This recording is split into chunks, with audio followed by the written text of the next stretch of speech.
Hello வணக்கம் என் செல்ல பிள்ளைங்களுக்கு அன்பு உள்ளவங்களுக்கும் வணக்கம் வணக்கம் வணக்கம் வாங்க நம்ம மெசேஜை கண்டினியூ பண்ணலாம். அம்மாவோட லைஃப் ஸ்டோரி பார்த்து யார் யாருக்கு எப்படி இருந்தது, இது போல் வாழ்க்கை யாருக்கிட்டனா பார்த்துருக்கீங்களா கேட்டிருக்கீங்களான்னு மெசேஜ் பண்ணுங்கள். இல்லை இதுதான் அம்மா உங்களோட வாழ்க்கை சொல்கிறது இந்த மாதிரி நடந்ததை கேட்கறது இதுதான் ஃபஸ்ட்டு தடவைனாலும் அதையும் சொல்லுங்கள். ஏன்னா நான் நினைக்கிறேன் நம்ம தான் போல் இப்படியெல்லாம் கஷ்டப்பட்டு நம்மளை விட யார் நல்லா இருந்திருப்பாங்க எல்லாரும், நமக்கு தான் கடவுளை கஷ்டத்தை கொடுக்குறான்னு சொல்கிறேன். அதை நீங்களே சொன்னீங்கன்னா அம்மாவுக்கு கொஞ்சம் ஹாப்பியாக இருக்கும். ஓகே பிள்ளைங்களா? அன்பு உள்ளவங்களுக்கு வணக்கம். வாங்க மெசேஜ் வீடியோக்குள்ளே போகலாம்.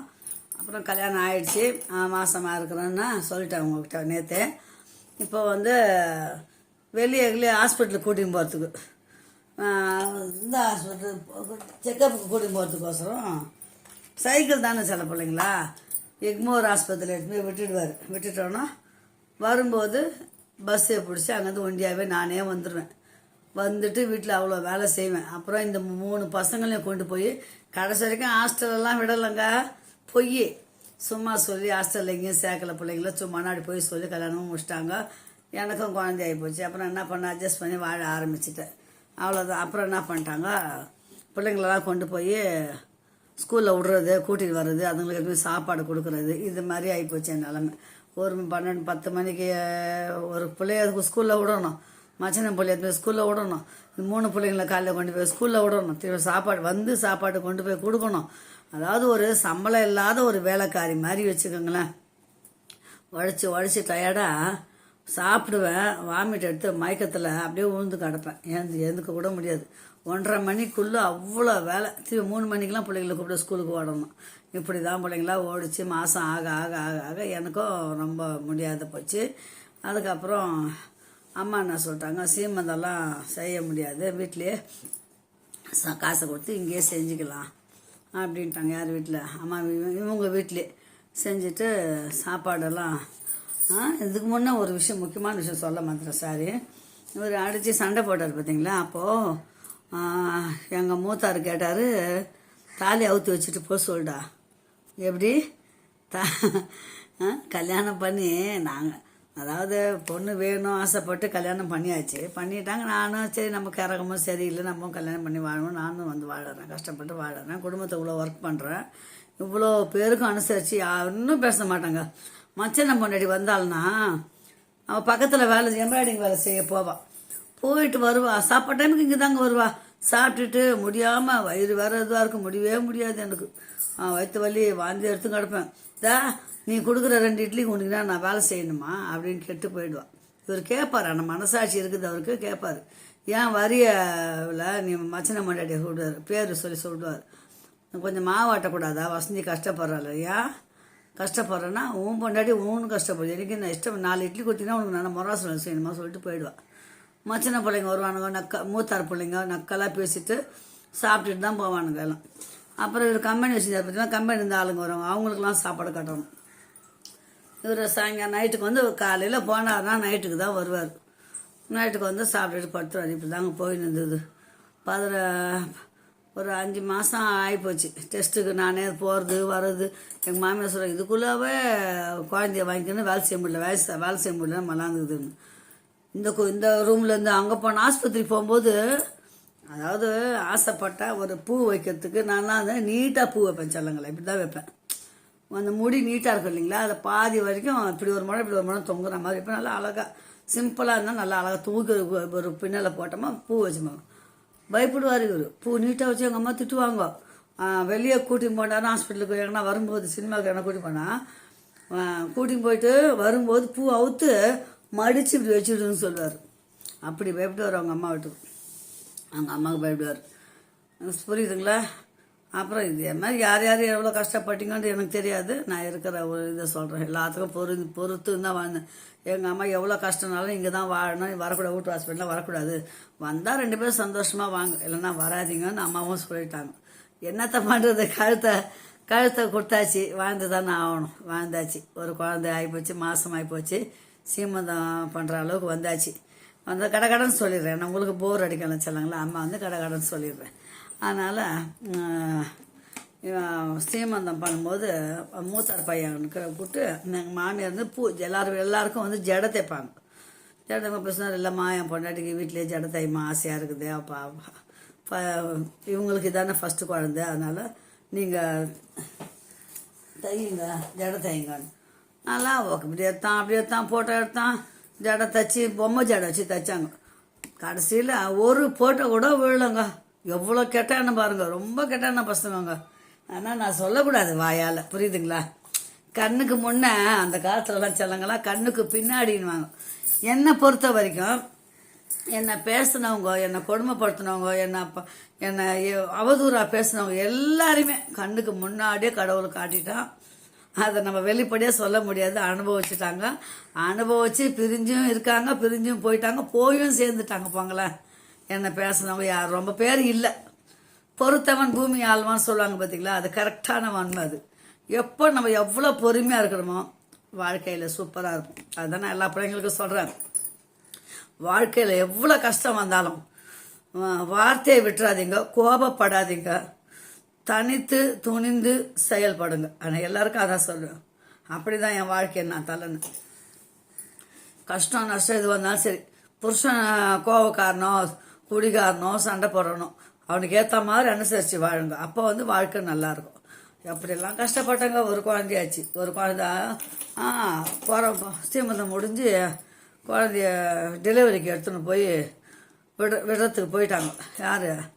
அம்மா வீட்டுக்கு அனுப்பிச்சிட்டாங்க. அம்மா வீட்டுன்னு வந்து அம்மா வீட்டில் வச்சுருந்து, அம்மா வீட்டில் அம்மா வேலைக்கு போகிறாங்க இல்லைங்களா, அங்கேயும் போய் வேலை செய்வாங்க. அம்மா வீட்லேயும் போய் சும்மா விட மாட்டான். அந்த இருக்கிறான் பாருங்க. இவ்வளோ துணிங்க, மிஷின்லாம் கிடையாது இல்லைங்களா. அப்போ வயிறும் பெருசாக இருக்கும், உட்காந்து துவைக்க முடியாதுங்க. பாத்ரூம் உள்ள போயிட்டு 2 காலையும் பரப்பி உட்காந்து அவ்வளோ துணியும் துவைச்சி, அவங்க 2 பேர் அம்மாது அவர் 4 பேர், எந்த ஒரு 5 பேர் துணியும் நேரம் மாதம் புள்ளதாச்சு உட்காந்து துவைப்பேன். துவைச்சி முடிச்சுட்டு மாடியில் ஒரு அக்கா கிட்ட போய் சொல்லுவேன், அக்கா உடம்பு ஒரு மாதிரியா இதுக்கா இப்படி இதுக்கா அப்படி இதுக்கான்னு சொல்லி கஷ்டப்படுவேன், அழுவேன். இந்த அக்கா சொல்லுவாங்க, சோம்பு வறுத்து தண்ணி சுடு தண்ணி வச்சு கொடுப்பாங்க. கொடுத்துட்டு ஒல்லாத்தி நீர், எதனா ஒரு பெயின் வந்தால் சொல்லு, நான் கொண்டு போய் உங்கள் அம்மாவுக்கு ஃபோன் போட்டு, ஃபோன் அப்போ நான் இந்த ரவுண்டு க்ளீன் பண்ண அந்த ஃபோன் தானே, நான் அம்மாவுக்கு பண்ணி நான் சொல்கிறேன், நீ பொறுத்து கொஞ்சம் தைரியமாகிருன்னு சொல்லி மாடியிலேயே ஒல்லாத்த வைப்பாங்க. இங்கே சாப்பாடு ஆக்கணும், துணி துவைக்கணும், காய போட மேலே போனால் நான் அக்காட்ட கொஞ்சம் நேரம் உட்காந்து பேசுவேன். கிறிஸ்டின் அவங்க கொஞ்சம் நல்ல மனசாட்சி உள்ளவங்க. அவங்ககிட்ட உட்காந்து கொஞ்ச நேரம் பேசுவேன். பேசிட்டு அப்போ இடுப்பு வலி அதிகமாகி போச்சு. 9 மாதம் தள்ளிட்டேன். கதையை சிம்பிளாக சொல்லி முடிச்சிட்டேன். இடுப்பு வலி வந்துச்சு, தாங்க முடியல. என்னத்தான் பண்ணுறது ஒன்றும் புரியல. அப்புறம் அந்த அக்கா 5 மணி வரைக்கும் ஒலாத்துன்றாங்க. ஆச்சு, பொழுதே போச்சு. அதுக்கப்புறம் அம்மா வேலை விட்டு வந்தாங்க. இதுக்கு மேலே என்னால் தாங்க முடியலம்மா, இந்த மாதிரி ஆச்சு. அப்புறம் அந்த அம்மா அவங்க சொன்னாங்க, வசந்தம்மா அந்தம்மா உங்கள் மகளுக்கு நீர் நிறையா போயிடுச்சு, அதனால் உடனே ஆஸ்பத்திரி கூட்டிகிட்டு போனால் நல்லது அப்படின்னு. அப்போது கார் கருப்பு கலரில் கார் புக் பண்ணணும். அப்போலாம் 10 ரூபா 20 ரூபா கொடுத்தா கார் வந்துடும் இல்லைங்களா, ஜாஸ்தி இருக்கும்னு நினைக்கிறேன். அப்புறம் கார் புக் பண்ணி எங்கள் அம்மா காரில் எடுத்துன்னு போயிட்டாங்க. ஹாஸ்பிட்டலுக்கு எடுத்துன்னு போய் அட்மிட் பண்ணிட்டாங்க. அட்மிட் பண்ணால் சனிக்கிழமை கொண்டு போய் சேர்த்தாங்க. ஞாயிற்றுக்கிழமை பிறக்கொண்டாங்க. பிறக்கலை, வலி இடுப்பு வலி துடிக்கிறேன், தாங்க முடியல. ஊசி போட்டு கொண்டுருங்களேன், என்னால் தாங்க முடியலையே சிஸ்டர்னு அழுகுறேன். அப்புறம் இது ஒரு நார்மல் பெயினே வரல, கொண்டு போய் வார்டில் போடுன்ட்டாங்க. அதாவது நைட்டு கம்மிங்களா, வயிறும் பெருசாக இருக்கும், மேல் வயிறு பெருசாக இருக்கும். பொம்பளை புள்ள தான் பிறந்ததுல உங்கள்கிட்ட உண்மையாக சொல்லிட்டேன். இப்போ வயிறு பெருசாக இருந்தது, சுற்றி வர முடியல. 1.5 நாள் கஷ்டப்பட்டேங்க. 1.5 நாள் நான் டெலிவரி பெயின்னா, கடவுள் உலகத்தில் எல்லாருக்குமே பெயின் வர்றது சகஜம்தான். என்னை போல கஷ்டப்படக்கூடாது பிள்ளைங்கள. கடவுள் இப்போல்லாம் என்ன பண்ணுறாங்க, வலி வருதோ இல்லையோ டக்குன்னு ஆப்ரேஷன் பண்ணி குழந்தைங்க ரிமூவ் பண்ணிடுறாங்க. அப்போல்லாம் அப்படி பண்ண மாட்டாங்க.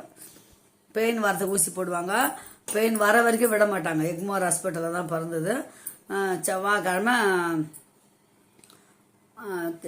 11 காலையில் நினைக்கிறேன். ஆமாம், காலையில் பையன் நைட்டில் காலையில் 11:30 மணிக்கு 10:45க்கு 9:10 யமகாண்டன்னுவாங்க. ஆனால் என் பொண்ணு எந்த கெட்ட நேரத்தில் ஆனால் செவ்வாய்க்கிழமை தான் பிறந்தா. இதில் ராவு காலம் கழிச்சு 10:45 11:45 தெரியல, ஞாபகம் இல்லை டைமிங், பிறந்தா பொண்ணு. நார்மல் டெலிவரி வர வரைக்கும் விடலைங்க. சிஸ்டருங்க டாக்டருங்களாம் நல்ல செம்ம டாக்டருங்க. கையெழுத்துக்கு முன்ன வலி, அப்பா மாதிரி பிறவி எடுத்துட்டேன். இவங்க தகவல் தெரிய பார்த்தாங்க. எங்கள் அம்மாவுக்கு ஆசை, ஏதோ குழந்தை பெற்றுட்டா அவளுக்கு ஒரு ஆறுதல் இருக்குது, அப்படின்னு. ஆனால் எங்கள் வீட்டுக்கார வீட்டில் வந்து இவர் இந்த மனுஷன் வரவே இல்லைங்க. ஏன்னா முதல்ல ஒரு பையன் 2 பொண்ணு இல்லைங்களா, அடுத்ததும் பொண்ணு பிறந்துச்சு. அப்போல்லாம் வந்து டெலிவரி ஆனால் 8 நாள் வச்சுருப்பாங்க. வச்சுருந்து 8ஆவது நாள் தான் எப்படி நடக்க வச்சு சாப்பாடு கொடுத்து, எப்படி இப்போல்லாம் உடனே அனுப்பிச்சிடுறாங்களாமே, நடக்க வச்சு பார்த்து தான் அனுப்புவாங்க. 8ஆவது நாள் 8 நாள் வரல, 8ஆவது நாள் தான் வராரு. வந்து பார்க்கறதுக்கு வராரு. அப்போ எனக்கு அழதானே வரும் சொல்லுங்க. யாருக்குமே சொல்கிறேங்க, எப்பேற்பட்ட புருஷனாக இருந்தாலும் கொலகாரனோ நல்லவனோ கெட்டவனோ இருந்தாலும் புருஷன்கிட்ட தான் இந்த விஷயத்த சொல்லுவாங்க. புருஷன் தான் பார்க்க வரலன்னுவாங்க. எங்கள் அம்மா ஆனால் சும்மா சொல்லக்கூடாது, அந்த நேரத்தில் கூட வந்து நல்லா பார்த்தாங்க, செஞ்சாங்க. எங்கள் மாமியார் வர்றாங்க, போயிட்டாங்க. புரிஞ்சதுன்னா பொண்ணு ஏற்கனவே 2, இதுவும் ஒரு பொண்ணா அப்படின்ட்டு போயிட்டாங்க. செழிப்பாக போயிட்டாங்க. எங்களுக்கு சந்தோஷம் எங்கள் குடும்பத்தில். அவங்க குடும்பத்தில் என்ன ஆகுது, அதுக்கு ஒரு கஷ்டமாகி போச்சு. சரி கடவுளை கொடுத்த வாரம் பிள்ளைய டெலிவரி பண்ணிட்டு எங்கள் அம்மா பார்த்துட்டு இவரும் போயிட்டார். போயிட்ட அப்புறம் ஒரு அம்மா வந்து 8ஆவது நாள் ஆச்சு, நடக்க வச்சு பார்த்து வீட்டுக்கு போங்கன்னு அனுப்பிச்சி விட்டாங்க. அம்மா வீட்டுக்கு தானே இருக்கணும், முதல் டெலிவரி அங்கே தானே இருக்கணும். செகண்ட் டெலிவரி தான் இவங்க, ஃபஸ்ட்டு எப்பவுமே தாய் வீடு தான். சரி அவங்க பார்த்தாங்க. இவங்க வீட்டில் எங்கள் மாமியார் வீட்டில் வந்து காரி துப்ப போகிறாங்க, கொஞ்சம் பயம். எங்கள் மாமியார் வெடுக்குன்னு கேட்பாங்க எதாக இருந்தாலும். அது பயந்துக்கிட்டு அவங்க வீட்டுக்கு இட்டுன்னு போயிட்டு எல்லாம் அங்கே போயிட்டு தண்ணியில் கை வைக்கக்கூடாது, குழந்தை பெற்ற உடம்பு இல்லைங்களா, துணி துவைக்கக்கூடாதுன்னு சொல்லிட்டு தான் போவாங்க. அவர் வேலை 10 நாள் வரைக்கும் தாங்க அமைதியாக இந்த 10 நாள் 15 நாள் இந்த காரியம் இந்த தீட்டு கழிப்பாங்க பார்த்தீங்களா, அந்த பாப்பா பிறந்தா அந்த நாள் வரைக்கும் தான் என்னை அமைதியாகவே இருந்தான். அந்த அவரும் இருந்தார். வீட்டில் வேலை பார்க்க மாட்டேன், ரெஸ்ட்டில் இருப்பேன். அப்புறம் அங்கே வந்து பார்க்க ஆரம்பித்தார். வீட்டில் வந்து பார்த்துட்டு காலையில் சாயங்காலம் வருவார். கம்பெனி முடிஞ்சதும் வருவார். கொஞ்ச நேரம் உட்காந்து குழந்தைய பார்த்துட்டு போயிடுவார். 3 மாதம் வரைக்கும் அங்கே தான் இருக்கணும். 3ஆம் மாதம் தான் அனுப்புவோம், இல்லைன்னா 5ஆம் மாதம் அனுப்புங்கன்ட்டு இவங்க போயிட்டாங்க. அதுக்கப்புறம் நடந்ததை நான் சொல்கிறேன், நாளைக்கு சொல்கிறேன் செல்லங்களா.